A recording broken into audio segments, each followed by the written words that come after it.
of you have heard of. Transatlantic Trade and Investment Partnership. I've seen one here. Right, the supposed US-EU free trade agreement, but actually a corporate bill of rights. And TTIP, this agreement is a way to push forward with GM and also other foods that the EU has been banning, a way to force them into Europe, which is what those big corporations and particularly Monsanto want from it. The EU has given, the Commission has given assurances that we will not have hormone beef or chlorine chicken forced on us. But things are happening more subtly. Notice that they haven't given assurances about GM. They have given assurances and promises that there will be no change in the GM regulations from TTIP. But the trouble is that the changes are happening in the background as internal EU regulatory changes, and you really need to be aware of how the changes are happening. It's not just GM where the EU internal regulatory changes are happening. The TTIP stuff is and the lobbying is in the background, but it appears to be internal EU changes. So it's on GM, but it's also on endocrine-disrupting chemicals. It's also the regulations on the fuel quality directive for dirty tar sands fuel. All of this is changing as internal regulation, but as a result of big companies lobbying in preparation for TTIP. So to backtrack a bit on the GM situation, what we had around late 90s, 2000 was the brilliant work by activists who put on the white suits and pulled up GM every time they tried to plant it in this country.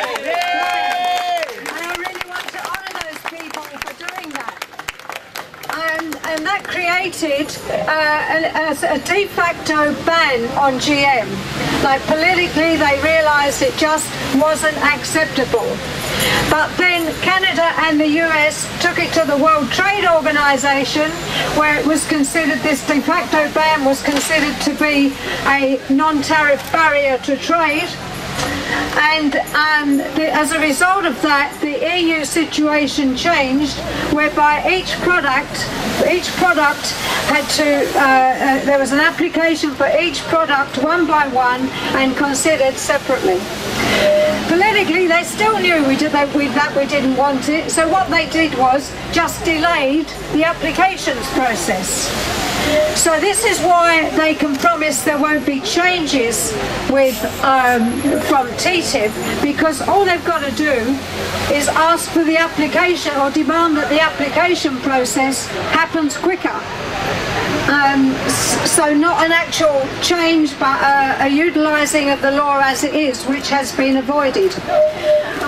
Liz referred to the changes in the internal GM situation. So they are rejigging to have a compromise situation whereby currently with those applications you'll have some countries that say yes, ours of course. You'll have some countries that say no, but it goes on the quota of populations. So a few big countries can say yes, a lot of smaller countries can say no, and you're stuck with an indecisive situation. When that happens, the decision making goes to the Commission, and guess how they decide? But even they realise that that is just not acceptable. So they're rejigging the situation with a compromise at the moment, whereby it's easier to have the EU acceptance of a GM product, but they then will allow member states to refuse the product in their own member state. Don't worry, they won't be refusing it here unless we really, really scream. activists don't like that situation because it facilitates the initial entry, and then the conditions for the member states to refuse GM individually are so narrow. For instance, they can't do it on health grounds or environmental grounds. That doesn't leave you a lot. And also because with the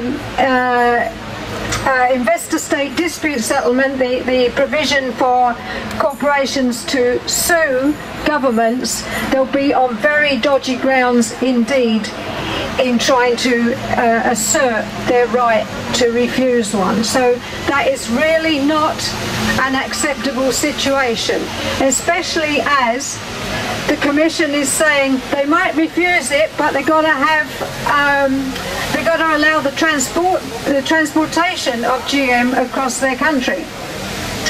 This is to try and hold to the single market, because the US at this point, on behalf of Monsanto of course, is challenging this new compromise arrangement on the grounds that if you let individual member states refuse to have a product, then that undermines single market. That's not single market. So don't expect to be treated as a single market when you're making demands in the other direction.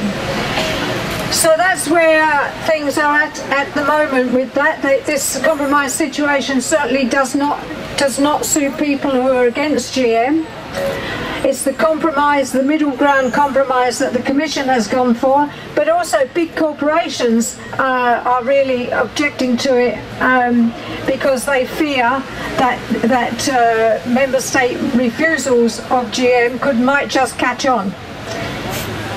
So you've got a sort of continuum whereby we don't want this compromise, the Commission wants this compromise, and big corporations don't want this compromise because for different reasons to us.